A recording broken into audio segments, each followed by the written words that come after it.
বাংলায় ২৬-এর বিধানসভা নির্বাচন কিন্তু আর বেশি দেরি নেই। একেবারেই বলতে গেলে ভোটের ঢাকে কাঠি পড়ল বলে। কিন্তু এই জায়গা থেকে যখন শাসক দল তৃণমূলের কথা ভাবা হচ্ছে, হয়তো আপাত দৃষ্টিতে মনে হতেই পারে যে অন্য দলগুলোর থেকে শাসক দল তৃণমূল কংগ্রেস অনেকটাই ধারে ধারে এগিয়ে রয়েছে, কিন্তু সেটা অঙ্কের হিসেবে। কিন্তু ভেতর থেকে আদতে কি তৃণমূল কংগ্রেস সংগঠনের দিক থেকে সেখানে সত্যিই মজবুত রয়েছে? কারণ প্রত্যেক দিন আমরা দেখতে পাচ্ছি বিভিন্ন জেলা থেকে গোষ্ঠী কোন্দলের ছবিটা আরও বেশি তীব্র হচ্ছে, আরও বেশি স্পষ্ট হচ্ছে। সেই জায়গা থেকে খোদ তৃণমূল সুপ্রিমো তিনি বালির বাঁধ দেওয়ার চেষ্টা করছেন যাতে এই কোন্দলকে আটকে রাখা যায়। কিন্তু আদতে সেটা কি সম্ভব? আমরা বলছি বটে যে জেলায় জেলায় কোন্দল, কিন্তু সত্যি কি জেলায় জেলায় তৃণমূলের কোন্দল, নাকি তৃণমূলের একেবারে সুপ্রিম জায়গাতেও দাঁড়িয়ে কোন্দল তৈরি হচ্ছে? কেন বলছি নিশ্চয়ই ধরতে পারছেন, কারণ গতকাল নেতাজি ইন্ডোরে যেভাবে আমরা দেখলাম তৃণমূলের মেগা বৈঠক হলো, আর সেই বৈঠকে তৃণমূলের second in command Abhishek Bandyopadhyay তিনি সরাসরি বলতে বাধ্য হলেন তিনি বিজেপিতে যোগ দিচ্ছেন না। কেউ কেউ নাকি রটিয়ে দিচ্ছে তার বিজেপি যোগের কথা, কিন্তু আমরা তো কখনো শুনিনি, তিনি নিজেই বলছেন। আর তারই মধ্যে তিনি আবার আনুগত্য প্রকাশের মরিয়া চেষ্টা করলেন মমতা বন্দ্যোপাধ্যায়ের প্রতি। তিনি বললেন তার গলা যদি কেটে দেওয়া হয়, সেই কাটা গলা থেকেও নাকি মমতা বন্দ্যোপাধ্যায় জিন্দাবাদ ছাড়া আর কিছুই হবে না, কিছুই বেরোবে না। কি হচ্ছে তৃণমূল কংগ্রেসে? কোথায় এত সমস্যা? কেন এত বিশৃঙ্খলা? দেখুন। আমি বেঈমান নই, আমি বেঈমান নই। শুনলেন তো, সম্পর্কে যে চির ধরেছে এমন জল্পনা ছিল, কিন্তু অভিষেক বন্দ্যোপাধ্যায় বিজেপিতে যোগ দিচ্ছেন বা আলাদা কোনো দল গঠন করবেন এমন কথা কেউ কোথাও বলেনি। তাহলে কেন তৃণমূলের বৈঠক থেকে হঠাৎ আগ বাড়িয়ে সাফাই দিতে হলো অভিষেক বন্দ্যোপাধ্যায়কে? বাজারে রটিয়ে দেওয়া হচ্ছে অভিষেক বন্দ্যোপাধ্যায় বিজেপিতে যাবে। আরে আমার গলা কেটে দিলে কাটা গলা থেকে মমতা ব্যানার্জি জিন্দাবাদ বেরোবে। আমি বেঈমান নই। নেতাজি ইন্ডোর স্টেডিয়ামের মঞ্চ থেকে মমতার প্রতি আনুগত্য প্রমাণের মরিয়া চেষ্টা অভিষেকের।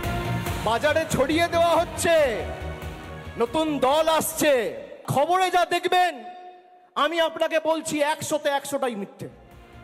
কোনো খবরের কথায় বিশ্বাস করবেন না। এর আগে অভিষেকের হয়ে সওয়াল করেছেন তৃণমূলের বহু নেতাই। সবটাই যে অভিষেকের অজান্তে করেছেন তারা, এটা কি বিশ্বাসযোগ্য? কিন্তু অভিষেকের হাতে দলের রাশ গেলে মমতার বিশ্বস্ত সৈনিকদের পাতা ছাঁটা যাবার ভয়। তাই সেসব নেতাদের ভরসা জোগানোর জন্যই কি অভিষেকের ওপর চাপ এসেছিল মমতার কাছ থেকে?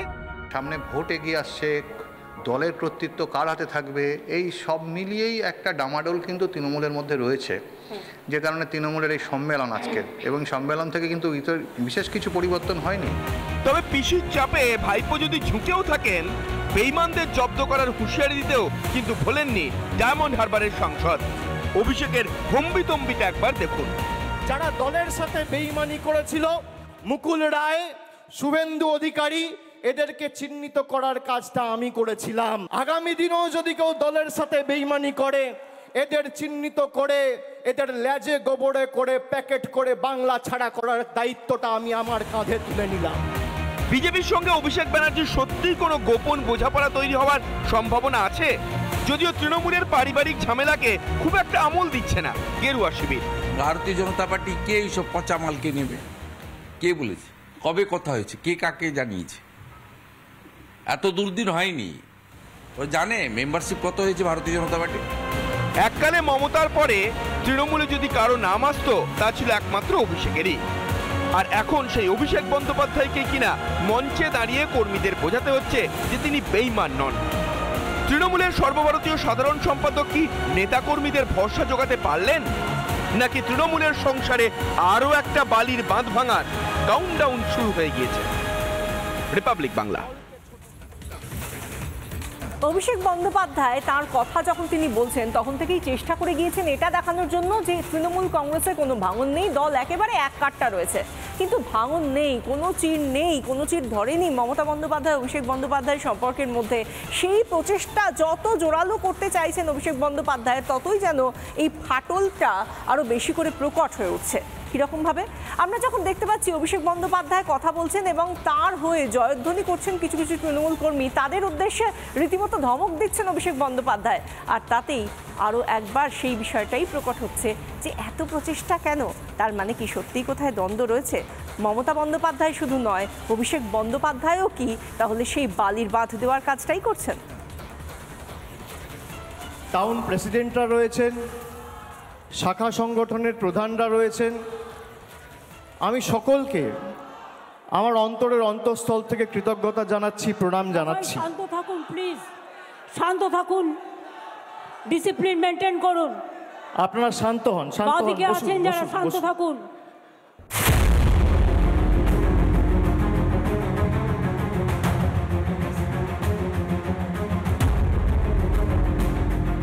লক্ষ্য ছিল ২৬-এর ভোটের জন্যই ঘর গোছানো, দলকে ঐক্যবদ্ধ করতে বার্তা দেওয়া। এমন মঞ্চেই তাল কাটল তৃণমূলের। নেতাজি ইন্ডোরে ভাষণ দিতে উঠেছেন অভিষেক ব্যানার্জি, সবে শুরু করেছেন নাম ভূমিকা। তখনই স্টেডিয়ামের এক কোণা থেকে তৃণমূলের সেকেন্ড ইন কমান্ডের নামে জয়ধ্বনি উঠল মুহুর্মুহু।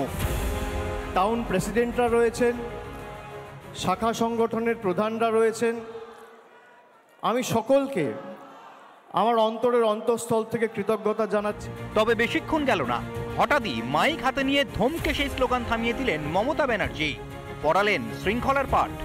শান্ত থাকুন, ডিসিপ্লিন মেনটেন করুন। শাসক দলের সভায় এমন ছবি সামনে আসতেই ফের বাড়ল জল্পনা। তাহলে কি মমতার সর্বময় কর্তৃত্ব মানতে চাইছেন না তাঁরই দলের একাংশ নেতাকর্মী? সে কারণেই কি মমতার সামনেই অভিষেকের নামে জয়ধ্বনি? দল ২৬ সাল পর্যন্ত থাকবেন কিনা সেটা আমাদের জানা নেই। তার দল ঐক্যবদ্ধ কি ঐক্যবদ্ধ নয়, তার দলে কে নেতৃত্ব দেবেন, কে গলা কেটে ফেলবেন, কে আত্মহত্যা করবেন, তা নিয়ে বিজেপির কোনো মাথা ব্যথা নেই। আমাদের কাছে তৃণমূল একটা সংঘবদ্ধ অভিশাপ, যারা কার্যত পশ্চিমবঙ্গের মানুষের বিরুদ্ধে যুদ্ধ ঘোষণা করেছে, শুধু নয় পশ্চিমবঙ্গের প্রকৃতিকে ধ্বংস করেছে। নেতাজি ইন্ডোরে তৃণমূলের সভা মানেই বিতর্ক, যা তৈরি হয়েছিল ২০২৩-এর নভেম্বরের বৈঠকেও। সেবার কোথাও অভিষেকের ছবি না থাকায় জল ঘোলা হয়েছিল বিস্তর। এবারও পোস্টারে নেই ডায়মন্ড হারবারের সাংসদ। তারই মধ্যে অভিষেকের নামে ওঠা জয়ধ্বনি তড়িঘড়ি থামিয়ে দিয়ে মমতা স্পষ্ট বার্তা, দলে তিনিই শেষ কথা। রিপাবলিক বাংলা। নানা ধরনের কন্টেন্ট দেখার জন্য লাইক করুন, শেয়ার করুন আমাদের ফেসবুক পেজ, সাবস্ক্রাইব করুন আমাদের ইউটিউব চ্যানেল। পাশাপাশি অন্যান্য ব্রেকিং নিউজের জন্য অবশ্যই চোখ রাখুন রিপাবলিক বাংলায়।